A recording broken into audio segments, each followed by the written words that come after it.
Hello বন্ধুরা, আমি নূর আলম সানি। স্বাগতম আমার ইউটিউব চ্যানেলে। আজ আমরা জানব বাংলার এক অসাধারণ নারীর কথা, নবাব ফয়জুন্নেছা চৌধুরানী এবং তার স্মৃতিবাহী নবাব ফয়জুন্নেছা জাদুঘর সম্পর্কে। নবাব ফয়জুন্নেছা জন্মগ্রহণ করেন 1834 সালে কুমিল্লা জেলার লাকসাম উপজেলার পশ্চিমগাঁও গ্রামে।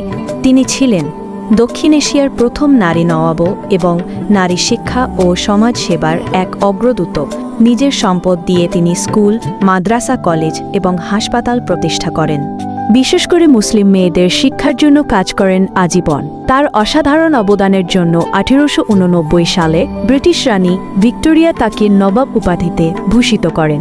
1903 সালে তিনি ইন্তেকাল করেন, কিন্তু তার আদর্শ আজও বেঁচে আছে। তার জমিদার বাড়িটি আজ নবাব ফয়জুন্নেছা জাদুঘর হিসেবে পরিচিত, যেখানে সংরক্ষিত আছে তার জীবন, ইতিহাস এবং বাংলার ঐতিহ্য। এই ছিল আজকের ভিডিও। ভালো লাগলে লাইক দিন, চ্যানেলটি সাবস্ক্রাইব করুন আর ভিডিওটি শেয়ার করতে ভুলবেন না। ধন্যবাদ।